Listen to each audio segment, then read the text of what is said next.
Hello, welcome everyone. Thanks for joining us. This is Association Analytics How-To Webinar Series, Analytics in Action. I'm Katrina McAfee, the Senior Marketing Manager. We're going to give it just a minute for everyone to get logged on. Just a reminder, as always, this will be recorded and we'll send it out tomorrow after the webinar. We encourage everybody to chat with each other in the chat area and ask questions throughout. Our speakers will keep an eye on those and answer them, and I can answer them in the chat as we, if I know the answer, I will try to answer. So usually while everyone's joining, we ask a fun question, and I will ask it because it's something that we were talking about yesterday. So I'm curious how many of you are currently obsessed with Wordle, and if you got yesterday's answer, and if so, and how many tries. I did actually get it, but I got it on the 6th try, so I was pretty proud of that. I think it was Bill's second time playing, if you did play. I didn't. I only played one time, and that was the day before yesterday. I got it in 3 tries, and I had every intention of doing it again, but a very fitting segue. It didn't yet become a habit of mine to do that, so I just did it one time and kind of forgot about it. So, first bust, Dave. Come on, man. First bust. Yeah, I saw that with a lot of people online, actually. I play through others as I watch them succeed or fail at Wordle, but do not play myself. I think yesterday's was probably the hardest one in a long time. I saw a lot of people break their winning streak. Yeah. I had a friend at a 88-day winning streak that was broken. The key is if you can't just switch one letter out every time and you get 2 shots at it. Amanda here got it. You got to change up your words. You got to be like, guess a wrong word to get more letters to get your right word, I think is the answer. Yeah. A 95-day streak, Dave? That's crazy. There's a math one that I know people do. I wonder if there's a data analytics one out there we could find. Ooh, we could make it. All right, there we go. Product idea. Next big idea. All right. Okay, we will get started. Thanks for joining us, everyone. Today's topic is what it takes to make analytics part of your routine. We're excited to get started. Your hosts today are Bill Conforti, SVP of Strategy and Solutions, and Greg Pollock, VP of Sales, both here at Association Analytics. These guys have years and years of experience in the product solution market, working with associations. So you're in great hands, and they're going to get us started. Thanks. So we are going to follow our usual format here. We are going to start by asking you some questions. We're going to break our session into 2 main segments today: how to make things easier for you, and then I'm going to walk you through 5 ways that you all can start applying analytics in your daily life and in your organization's daily life. Some really good strategies we got from a bunch of our existing partners that they said are really working for them. So we're going to share those with you today. Obviously, we're here for Q&A, so ask as many questions as you want, drop them in the chat, drop them in the Q&A, and we will try and answer them as we go. And at the end, if you have your own suggestions on how to make analytics more of a daily routine, we'd love to hear from you. Augment our solutions with some of your own answers. We'd love to learn from you as well. So who are we here at Association Analytics? We are an organization specifically focused on helping associations love their data. Right? We have a suite of products and services, everything from data cleanup and data governance, we're going to be talking about that later, to a visualization engine called Acumen that you're seeing behind me here that helps associations leverage the data they already have, clean up that data and make them love it so they can start using that data for decision-making purposes. Bill, what do we want to know today? All right, so like always, we're going to start with a quick poll question.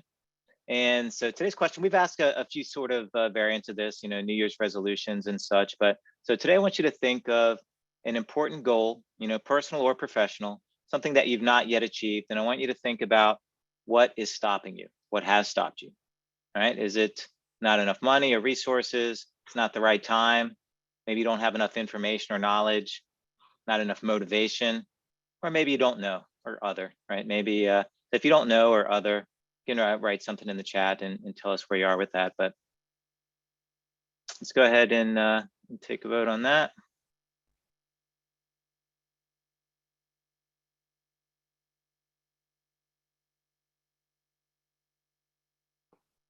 All right. So 30% of us say that we have not enough money or resources. A lot of us, 25% said it's not the right time, but maybe we'll get to it someday. Not enough information. 27% of us said we don't have the information that we need to achieve this goal. Only 12% said that we don't have the motivation or we can't get started. A little surprised about that. And 6% of us said we don't know. So Greg, what anything surprised you on here? I don't think these actually surprised me. I think I agree with a bunch of these comments, but I really want to highlight Barbara's comment in the chat is she always finds the money and time for things they really want. So I almost wonder if it's that lack of motivation causes some of these other problems to creep up on us. Yeah. So Rhonda adds other not enough time, right? So that I really considered adding that as a choice. I didn't, because I thought everybody would pick that if I did, and I wanted to get at some of these other choices. But so I think what I'm going to do now is I'm going to go through and kind of take a look at these, dissect this a little bit, and invite any comments, as we go through this. If these are some of the things that you picked, I'd love to hear any further comments that you have on this. So first one, what's stopping you, right? So a lot of us, we said there's not enough money or resources. This was actually the most popular answer. And this was 30% of us said we just don't have it. And so I'm not, I have to say, I'm not really buying that one. Greg, what do you think? I think I'm buying this one because people assume they don't have enough time or enough resources to make this happen. But I think if we think about ways to overcome that, we can easily start with small bite-sized chunks, right? Yeah, this is a great point, and I agree. So I think we should think smaller. Okay. We should start with the things that we have. We should probably temper our expectations a little bit. We may not be able to get everything we want from day one, but we could certainly get started. You want that cluster analysis of all your customers based on all their behaviors, and it's going to build out these really awesome personas, right? A lot of our customers are asked for this, so we may not be able to have that from day one, but instead we're going to start with a few known behaviors like people that purchase or people that attend meetings or something like that. And we're going to manually look at the demographic analysis of all of the opportunities, all of the closed transactions, right, for attendance or for membership over the past 12 months. And we're going to start to get something very close to some personas based on that, right? We had a webinar a month or so ago about engagement scoring. A lot of us want this fully baked engagement scoring and tracking solution, right? I mean, something out of the box, turnkey. But instead of that, we're going to start with some theory, right? We're going to learn some things for free. We're going to watch this, the webinar, for example, and we're going to use that Excel template, to get started with engagement scoring. It's by far not the most advanced thing in the world, but it's way better than nothing, right? So be practical, think in terms of what can I get done right now that at least moves the needle towards the goal that I have, understanding that I may not be able to get all the way there. All right. What else? So some of us said it's not the right time, but I'm going to do it someday. About a quarter of us, 24% said that. And I think this one is maybe okay if it's followed by when is the right time. Now's not the right time, but next month is, right? Or next quarter is when budget time rolls around or something like that, right? But I think for most of us, when we say now's not the right time, it's far less specific than that, right? We just really mean we'll do it someday, right? Someday I'm going to go back to school and get that MBA, that I wanted to do, or someday I'll start that new hobby I've been interested in, or I'll travel to all these places that I've always wanted to visit. And so I bet Greg, what's the problem with doing things someday? Someday never comes. Right? For someday often never arrives, right? The problem with it is that it just doesn't come, right? And so we've talked about this with analytics specifically a few times, but most recently we talked about data quality, right? And how to overcome the fear of dirty data. And we see this all the time. Your customers will say, look, this all sounds great, but now's not the right time because our data is really a mess and we don't know if we could take advantage of it. And so our answer to that, of course, is, well, if you wait for your data to be perfectly clean, that day will never come. And as we said in this webinar many times, the best time to plant a tree is 20 years ago, and the second best time is right now, right? And so try to avoid using, someday is really essentially just an excuse for not doing something today, right? And so if we can sort of get past that and look at what can we do today, then we'll all be better off, especially when it comes to something like analytics. All right. Not enough information or knowledge. So how many people said this? This was 27%, also a really popular answer. And for this one, again, I have to say that I'm not buying it, right? I mean, if any, for the ones that said that, I just, my initial response is, well, there's so much information out there. There's so much knowledge available. A lot of it is for free. If you're motivated enough to learn about something, you probably can learn, right? And so I think, for most of us, it's not that we don't know what to do or we're incapable of finding the information on what to do. It's just that we're still, not doing it, right? So there was this guy, his name is Max Wygand. And, it was just when doing research for this webinar, came across some of this guy's material. He's like a performance coach or something. And some of his things are repurposed, to illustrate some of the points in our webinar today about analytics. And this was a quote from Max, and I want to share it with you now. And that is, if knowledge were the answer, we'd all be millionaires with six packs, right? So this guy's a performance coach, right? And he's talking about how to get started with your exercise goals and how to get started with saving money. And his point really is that, you can wake up in the morning and, go online or go into any one of, a million tools and find, as many workout routines as you'd want, as many diets as you'd want to follow. Likewise with ways to save money or to invest or to start a business, to improve your relationships, right? There's thousands of books and articles and blogs and everything else, that can tell you how to do all of these things, but still, many of us are not still doing that. And so all of that to say that what is really probably stopping you is that we don't have the proper motivation. We don't have enough motivation, or we don't have the proper motivation. And so I think all of this really boiled down to that. And I think it was Barbara who said, a bit ago, which is that if I find the money and the time for things that I really want, which is another way of saying that the things that really matter, you find the motivation to do, and maybe at the expense of some other things. So, so I do think for most of us, it boils down to motivation. And just to be clear, it doesn't mean that you're lazy or anything like that. It could mean that you've prioritized other things. It could mean that, the problem is not quite big enough right now relative to the solution, right? How much you have to invest in order to solve it. It's not compelling enough, right? In terms of the why component, the impact. But, most likely it's probably none of those things, right? You sort of have realized that the why is compelling, the problem is big enough. You maybe even haven't prioritized other things over it.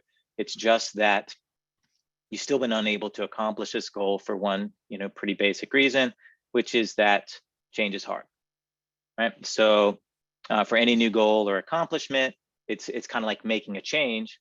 And the reason why change is so hard is because it's so easy to not change, right? To remain the same. And so quick review of our analytics quick wins, which we talked about a few months back. And this is like an interesting segue. So we've got some cool stuff coming up here, with looking at different types of curves. So I don't know if you joined us last time where we talked about the hype cycle. So this is created by Gartner. And really what this is about is how technologies reach widespread adoption, right? That plateau of productivity. So when we were discussing quick wins, we were talking about the technology trigger, which is your analytics project or the purchase of an analytics tool. And it kind of follows this similar curve, right? You have inflated expectations, Then you have this trough where people realize that that maybe 100% of all the cool stuff you thought it was going to do, it's maybe not doing all of those things, or at least not with a lot of effort. You sort of find your way back to that slope of enlightenment, and then ultimately to productivity, which is like that widespread adoption of that technology, or in our case, right, the adoption of analytics and data-informed decision-making across the organization. And so what we said is that if you can get quick wins, right, you can look more like the green curve, right? So you can maybe you manage expectations, so your peak is maybe a little bit lower. You emphasize those quick wins, so your trough is a little bit higher, right? Because a deep trough that's too deep or stays too long, that's going to kill your project, right? So we want to emphasize those quick wins so that we can reach that plateau of productivity, right? And what were some of those quick wins? Right, just real quick, we said it's going to result in focus, right? Focus on things that should matter about your analytics, better communication, strategic alignment, collaboration, which we're going to talk about. It's going to engender this spirit of self-service in the organization. We're going to optimize our time.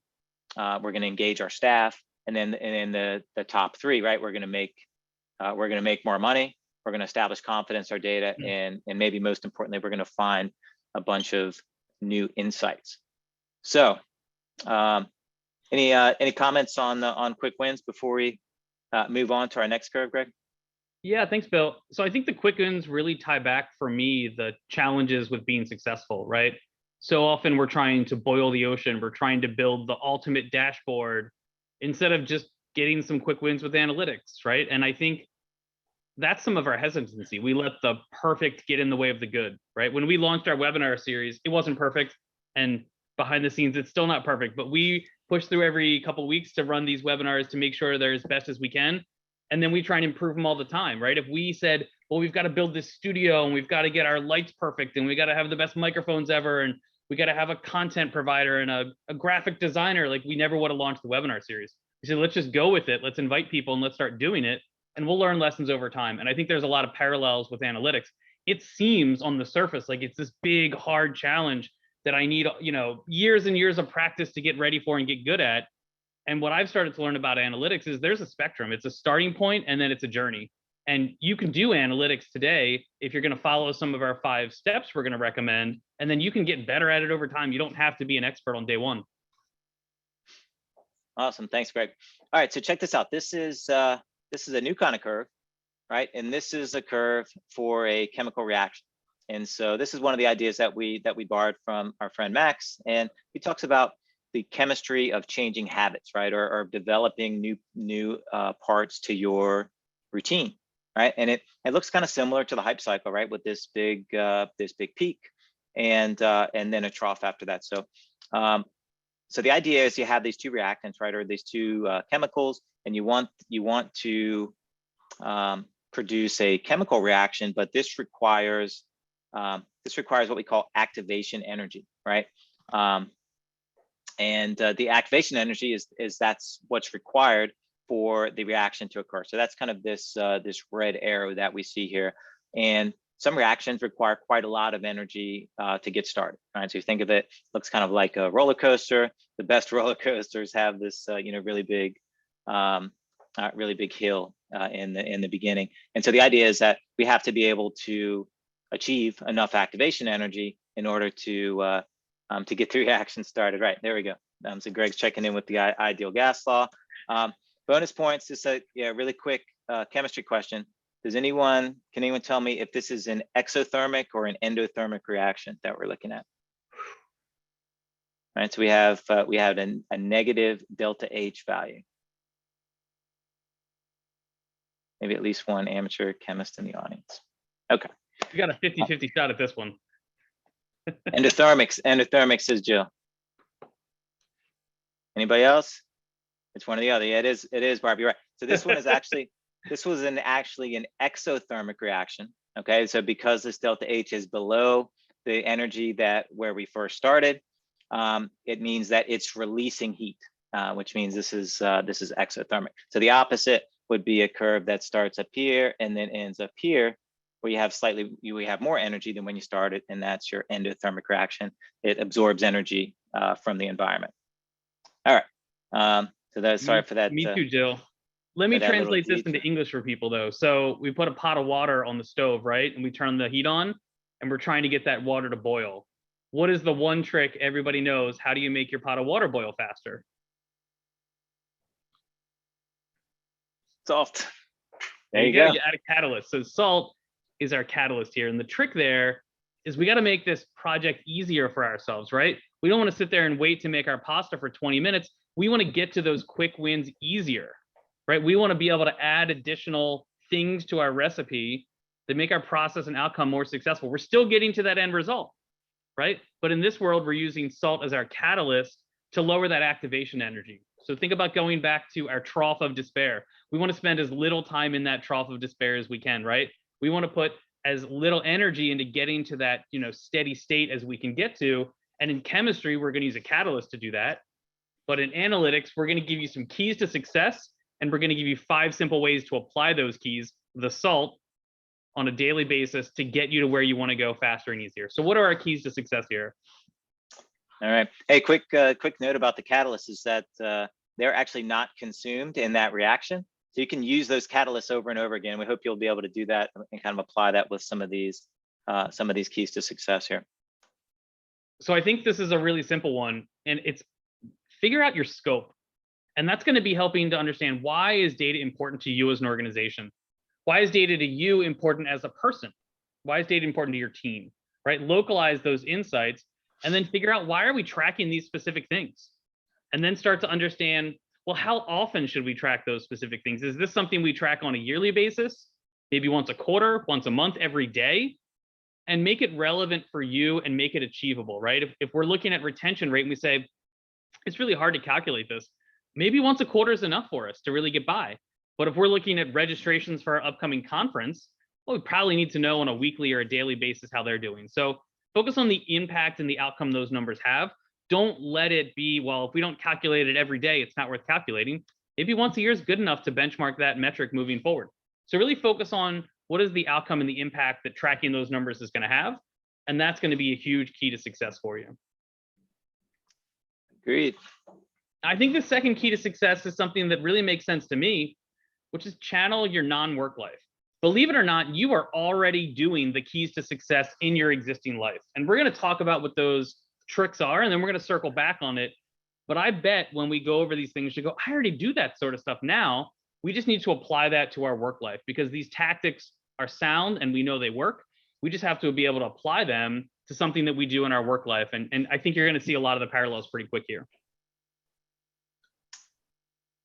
All right, so this next one is work down the funnel, right? And so, what funnel you ask? Well, is it the sales funnel? Is it the marketing funnel? It really doesn't matter which funnel it is. It could be any kind of funnel, but the idea is that we're starting from, things that are broad in scope and broad in terms of time frame, and we're working our way down to things that are narrow in scope that maybe just apply to just me or just my department, and things that I'm looking at on a much smaller time frame. It might even be daily in some cases. So we're going to start with that measurable annual goal, or maybe it's even over multiple years, right? Maybe that's something that's in the strategic plan of the organization.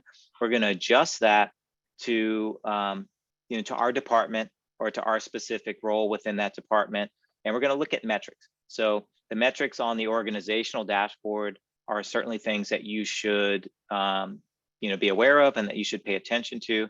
But what I might have to do in order to really make this part of my daily routine is to think about how that applies to me specifically, right? And what are some of the metrics that I can look at for myself, on a day-by-day basis, right? And like Greg was saying, a lot of us are doing that. We have our Fitbit or our Apple Watch or whatever, and we're looking at how many calories we burned and how many minutes of exercise we've done and all of that.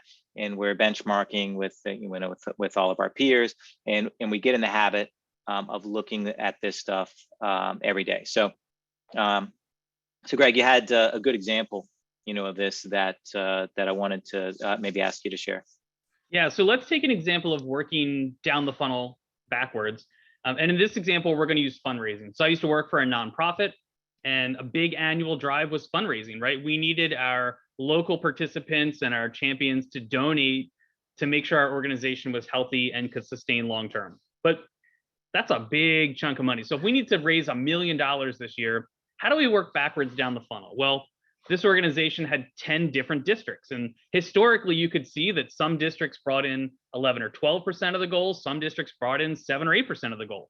So if we're working backwards, we could say my specific district is responsible for 10% of the goal. So I know exactly how much I need to raise. Well, then in each district, I had to find, well, how many people are going to donate to make up that $100,000 I need to get, right? Well, I knew the average donation wasn't $100,000. Most people were giving $5,000 or $6,000. So then I had to work backwards. Well, how many donors do I actually need to get to make up that $100,000 that I'm responsible for? And then I know that I'm not just going to show up at a donor's office and ask them for money. I had to call those people. And most people I called didn't answer or said they didn't want to take a meeting with me. So I had to back up even further. And I had to say, well, how many phone calls do I have to make to get enough meetings with donors to get the average donation to get to my $100,000 so the council can make its decision, right? So this is what's called waterfall sales. And the idea is we start with the goal, the end goal, that top level number, and we work backwards all the way down to that most granular level number. Now, everybody doesn't manage or doesn't analyze the same number. I, the person making the calls, look at how many calls am I making today? How many days do I have to make calls to set up all these meetings? That's my analytics, right? But the manager at the district level, he's looking, okay, is this district on track compared to that district? And then Mark, the executive at the top, he's looking at, well, are all of our districts on track? Are they all donating? Are there all the funds coming in? So the idea here is if we work backwards down the funnel, we can adjust our analytics and our measures based on the department you're in, based on how often we need to measure those things, and down to that granular level of what matters most for you and what are you analyzing. Now think of how you can apply this to your association now, right? What are your goals and metrics you're trying to achieve? Is it registrations for that upcoming conference? Is it membership renewals? Is it gaining new members? Is it non-dues revenue? And think about what your goal is for the year. Do you get all of those members to register on day one? Probably not, right? They probably come in droves. You probably get a bunch one month and the next month probably down, right? We probably sell a lot of books to members in September, but nobody's buying books in October. So benchmark yourself, create these metrics, and then start to measure, well, if I need to sell books, how many emails do I have to sell to members advertising the books I'm offering, right? And then well, are we sending enough emails? Is our open and click rate high enough to get there? And we can start to create our own analytics and our own metrics that are relevant for what we're trying to do. Don't let other people tell you what metrics you need to measure. Figure it out for yourself. All right, so we have some best practices now, right? We have these keys to success. We talked about some of the catalysts, right? We can think about the impact. You know, we can trace things back to the mission. We can think about all the lessons that we can draw from our personal lives and the way that we're using data as part of our routines personally. And then, so what I wanted to talk about now, Greg, is what are some specific ways that we can apply that, right? How do we actually do it with real data and real things in our jobs? So I think this is the most important piece here is applying it. We're going to give you 5 catalysts. The first one is be consistent. Determine what numbers you're going to measure. Look at those measures on a consistent basis. Don't change what you're measuring mid-cycle, right? Figure out what you're measuring and why, and then do it on a consistent basis. So how do we apply this? My example is we have a weekly staff meeting. We're the membership department. Every week, we are going to look at member churn. We're going to look at how many new members we got and how many members we left. We're going to be consistent. We're going to measure that on a week-over-week basis. And every week, we're going to talk about the same numbers. We're going to talk about what we've done to influence those numbers. And we're going to look at the change of those numbers over time, right? The idea of being consistent is a really important thing for humans to build a habit, right? If we want to go running, we've got to go running 3 times a week, every week. We can't take a week off, right? We want to hit that goal. We want to hit that, making this a part of our weekly journey. We've got to do it every week. So be consistent with what you're analyzing. If you're going to have that weekly staff meeting, look at the same dashboard every week. It's not a surprise when we start our meeting with the dashboard. You knew we were going to do this. And it's not a surprise that you were going to talk about how your contributions affected these numbers. You knew that was coming. Yeah, so if anybody has an example of this, I'd like to hear about it, right? If there's something that your department or even your organization is looking at very consistently, specific reports, specific metrics that you look at, it'd be good to hear about here. Love some examples. All right, so we're going to be consistent, Greg, and what else are we going to do? All right, here's number 2, and this is a really easy one. You can do this today, probably tomorrow. You can do this tomorrow. Is ask a question when someone has a question. Hey, can you send me the registration report for our conference? Yeah, of course I can send that to you. Well, what problem are you trying to solve, right? If I just send you these numbers, what are you going to do with that? How do you plan on using this? A really good example is I was talking to an association last week, and the person in membership told me she emailed the event person and asked for the registration list, and she emailed her back a PDF of all the attendees' names. She was like, well, I don't know. This isn't very useful. I can't really do anything with this. I said, this is both your fault, right? You didn't tell her what you needed and why, and she didn't ask any questions back about what format would best be useful for you, right? But then we want to ask more questions. How do you plan on using this, right? What other questions might you have? Do you want a list of all the registrants? Or do you want to know maybe what rate they paid or the demographics of those registrants? How do you plan on using this? Do you want this in Excel? Do you want an API with this data in it? Do you want this once a week until the event happens, right? How often should I be sending you this information? So when someone asks you a question, don't just accept that surface level question. Dive deeper, ask them more about it, and really provide them not just the answer to their question, but the analytics that's going to help them solve the challenge. Because the reason they're asking that question is they're trying to solve some challenge they have, right? They're trying to make a number better. They're trying to save some money somewhere. They're trying to fix a problem. And if you don't fully understand how they're trying to fix that problem, you're not going to be able to provide them all the insight they need. And maybe they don't know to ask you for that sort of stuff, but we want to avoid that game of telephone back and forth, where our friend last week got the PDF and had to email them back. And then she got the Excel spreadsheet. She had to email them back. And at the end of the day, it was too late. Start early, just ask them a question. Yep, this is a really good one. I mean, this is, we used to do a training that was called the analytical mindset. And, and people would ask, well, what is that exactly? And, it was kind of like nebulous. It was a difficult thing to explain, but I mean, if we just had one, we didn't have it back then, of course, but if we had one slide that would capture what it really means. And this is pretty close, right? And that is to go a level deeper and figure out, don't just provide the specific information they ask for, but get an insight into the problem that they're trying to solve. And that's going to help to do that. And so, and this gets to the broader point, which is that, it usually is not that effective for this to be completely a top-down sort of a thing. It's like, the boss says we bought this tool and everybody is required to use it, which is fine, right? I mean, if they did that, that would be great. That would be helpful, but really in order to get that adoption and to just kind of avoid that trough of disillusionment at the organizational level, everybody needs to, at an individual level, adopt some of these things in their daily routine. All right, so great segue to our next one.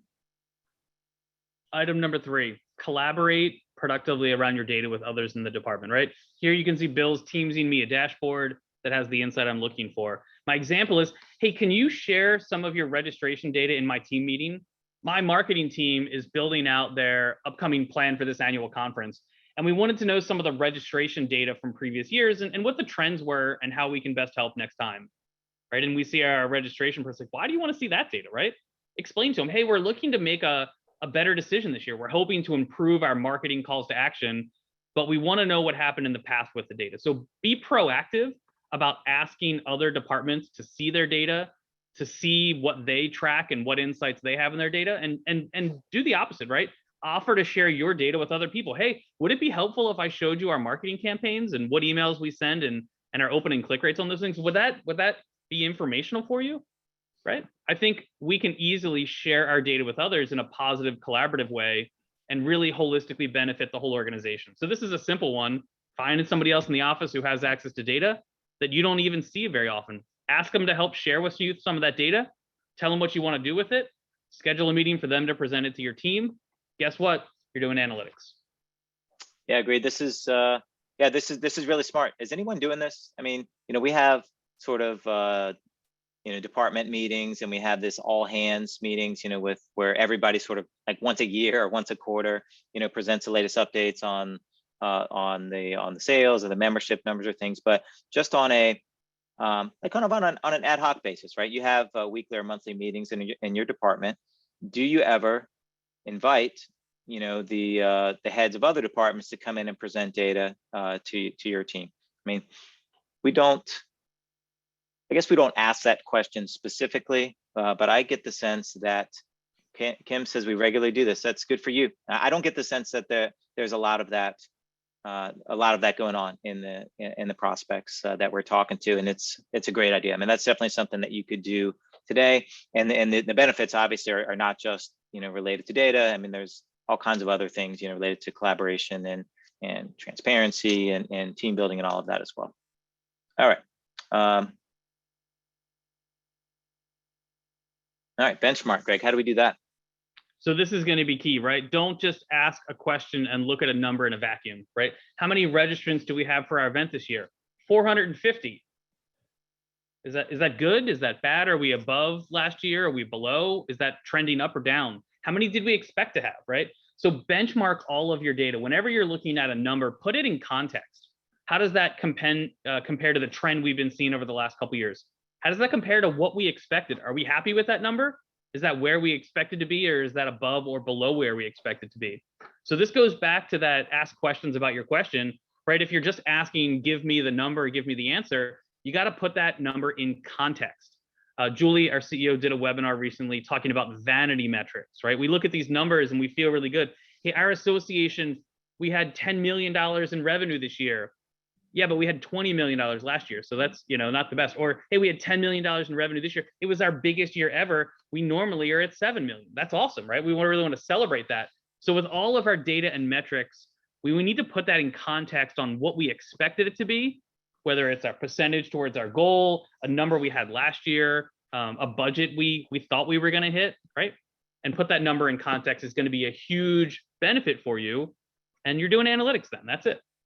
Agreed. Yeah, and this, we talked about like using some of the things from your personal life, to apply to what you're doing at work. And when it comes to benchmarking, I mean, I think most associations are doing that at some level with some of their member data, right? They're benchmarking. Maybe they have a salary survey, or they have some kind of diversity benchmarks or something like that they're sharing out to members, or they collect industry data and provide that back out to members. So there's benchmarking that's already happening, right? You're benchmarking yourself maybe against other associations, if you can. We get a lot of questions about that. So point is that use that for your internal operational metrics and the things that you use to do your job on a daily basis, so that when you interpret the data yourself, but even more importantly, when I present it to Greg, right? When Greg invites me to his team meeting, I'm going to present all of that data in context so that everybody is on the same page. All right. Fifth one, here's the fun one. Champagne and cake. We're celebrating our victories here, and we're celebrating those victories publicly inside the organization with everybody, not just on the team, but everybody inside the organization. So often we think about analytics as a number or a data point, or as a graph or a chart, right? Looking at something changing over time. But for me, analytics is that story, right? It's hey, we had this challenge and we were able to analyze the data about that challenge, and we were able to solve it and create this output, right? We were looking at registrations for our conference, and we noticed that registrations were down. So we dug into the data and we figured out that members within a specific region were registering less for our conference. So we sent those members an email and we asked them to register, and registrations were still flat. So we went back out to that region and we surveyed those members and we asked them, why aren't you registering for our conference?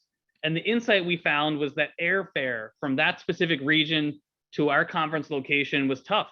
Prices were high, routes were getting canceled, and people couldn't find flights, so they weren't registering for the conference. So our solution was to monitor the airfare and identify when tickets were affordable again, and re-email those potential attendees, letting them know that now's the time to not only register, but buy that airfare ticket so they can fly to our conference and it got registrations back on track.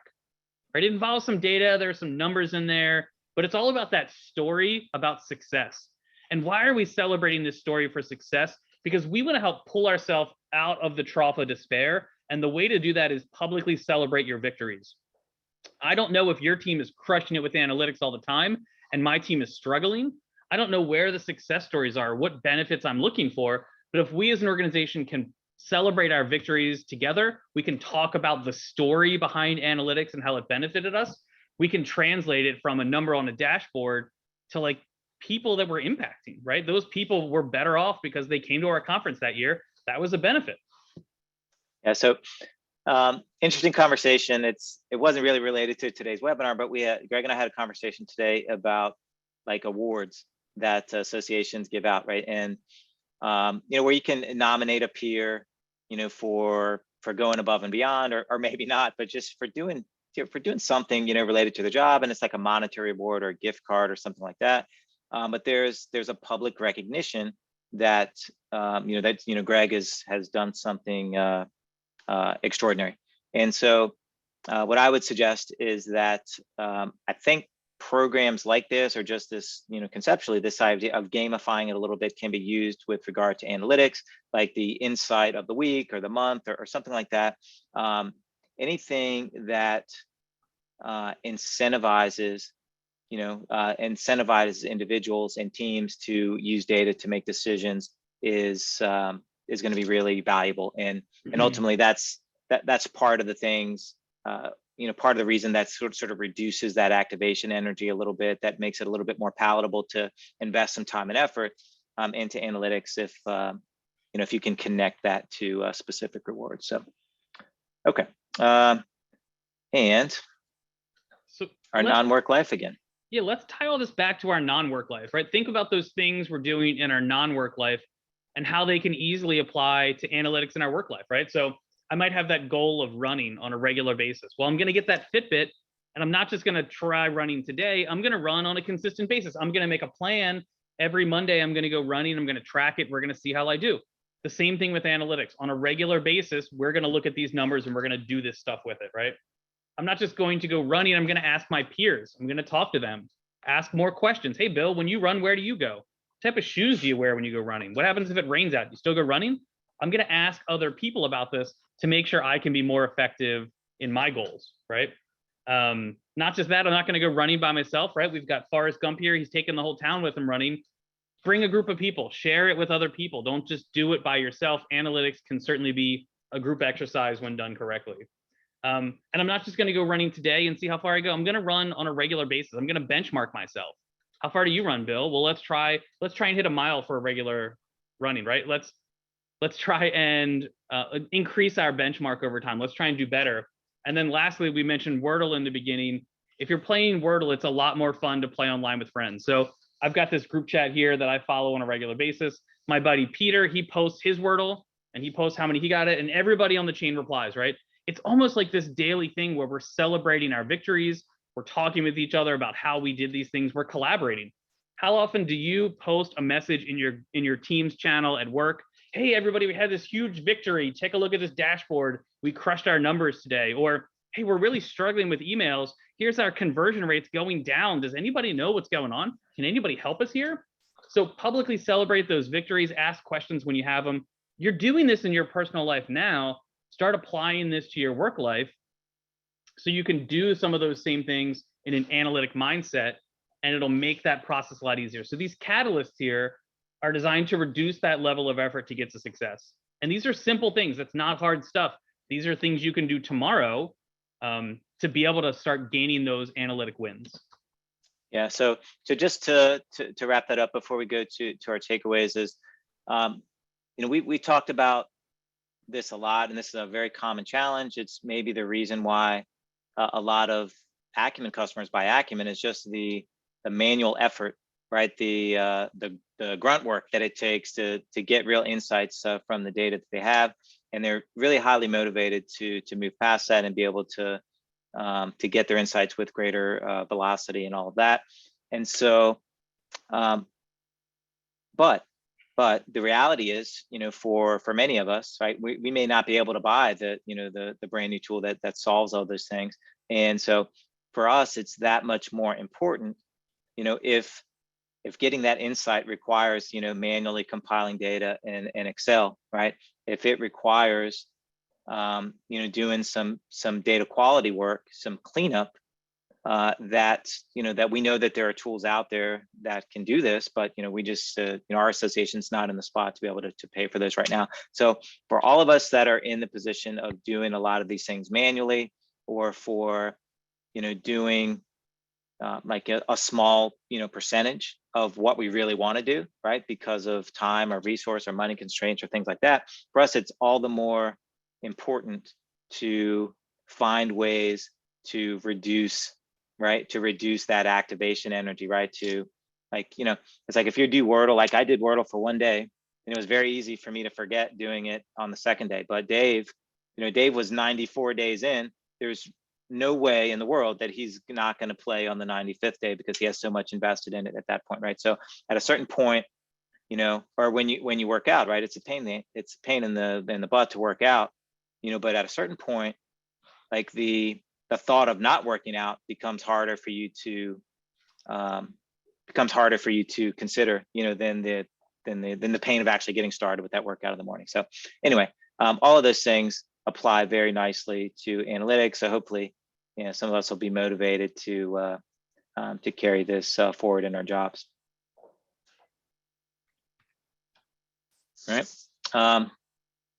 So key takeaways, right? So Greg talked a lot about this. It's not new. You're already doing it. We want to add those catalysts, right? And we just touched on a few of them. Some of them are going to be, specific to your organization, but use those best practices too. Right? Remember that idea of working down the funnel to your spot, right? Some of us are executives. We care about the top of the funnel, right? Broad metrics over long periods. Many of us are individual contributors in a very specific area, so we care about maybe daily or weekly numbers. But we can build our own metrics, or we can use metrics that our organization has adopted, and we can use those to track our progress. And lastly, is again, if it seems too big, right, we want to create those achievable milestones, right? So we don't want to use the excuse that we don't have enough resources or we don't have enough time. We want to carve out a specific piece, right, a right-sized piece of our goal that fits within our time and our budget, and that moves the needle towards what we ultimately want to achieve. Right. Anything to add by way of wrap up, Greg? Just make it easier on yourself to be successful. Work smarter, not harder here, right? Find other people inside the organization who are on the analytics journey with you, and go running together. Share your Wordles with each other. Find metrics that you can easily get access to and track them over time, benchmark them, share them with others. All of these things are on the pathway to analytics success. If we go back to our objections, why can't we do analytics? It's because we're thinking about that end result we want to get to and what that looks like for us. We're not thinking about the milestones on the journey to get there, right? The little steps we need to take to be successful now lead us to that journey. Get started now, start doing those things, and over time you'll get better at it. You'll get more effective. You'll get more technologically savvy on how to do that. You'll start incorporating tools. And at the end of the day, you'll have that ultimate dashboard, the cluster analysis of every customer and product you've ever had that answers the ultimate question. That's at the end of the rainbow, but it's not step one of that journey. Yeah. So Jill says Peloton for associations. I don't know if that's an idea, if that's a real thing, but if it's not, it should be. I like that. It is a unique hashtag. It is not on Twitter currently. All right. Have to start our own group. So yeah. So anyway, so next topic. Speaking of small things that you can, they very much do amazing analytics, and that's we could do a whole hour on just on those analytics, but that's a big part of the stickiness, right? I mean, that's a reason why people pay a premium, right? It's not, I mean, their bikes are fine, but it's not because they have the best bike, right? It's the community, it's the analytics and all the ways that they very wisely built into that whole experience that reduces that activation energy, right? That gets you started, that develops it into habit and makes it sticky. So that's very good analogy there. So Anyway, so next we're going to talk about data governance. It's everyone's favorite topic, I think, right? We're going to do that on May 4th. It's going to be at 3 p.m. There's an invite coming soon.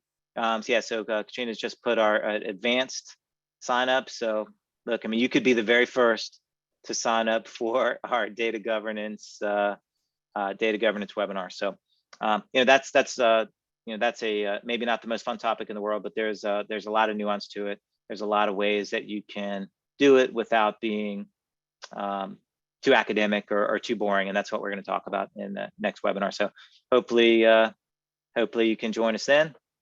And until that time, if anybody has any other questions or comments they want to make, now would be the time. Otherwise, we'll see you in a few weeks. If you join us for the data governance session, I promise Bill and I are going to put in the work between now and then to make it a fun, engaging session. I guarantee you'll be excited to be there, and you'll have takeaways that you'll be able to use the next day. We're gonna put in the work to make that happen for you.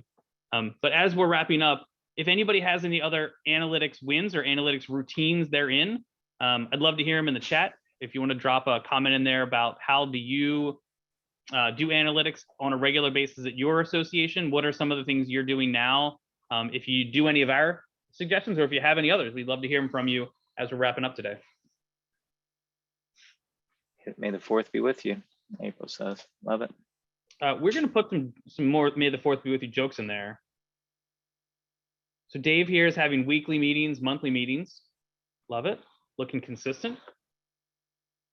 Dennis, we'll see you on the 4th. It'll be exciting.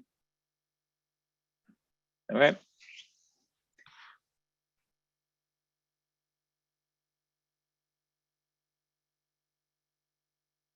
Good. Yeah, that's great, Kim. I feel like monthly is a good cadence for looking at numbers that change. That seems to be a good frequency for a lot of these email metrics, membership metrics. Yeah. So one thing that also came up, and this is just kind of a last minute thing, is for those of us that are leaders, that are managers. This again is something Greg and I talked about. I think you can really help this along if you help the people that work for you, your team members, help them get their heads around what are some of their personal metrics should be, right? So, Greg has a team of people that work for him, and maybe he's towards the middle of the funnel, but he's going to really help them set their metrics and their priorities so that they can make those individual metrics part of their daily routines. And so, it's kind of top down and bottom up, but you can help out those that are working for you and really help things along by doing that. Bill, that reminds me of the strategic planning webinar we did, right? Aligning your goals to your strategic plan. And I often wonder, Kim, the person on your team buying the ad, setting up the copy for that marketing campaign, do they know what the strategic plan is that's related to that, right? Do they know why we're doing that? I think that's critical to success. And I'm glad to hear your team does, because I feel like a lot of people are sort of operating in a vacuum. These are the things we do because we're told to do them. But how do I connect that to the larger operational goals of the organization is key. And as we're setting up those metrics, making that transparent, right? The reason we measure this is because it has this impact on our overall goals. Love it. Strategically driven. All right. Awesome. Thanks everybody for hanging out with us, and we'll see you again soon. Have a good one. Take care.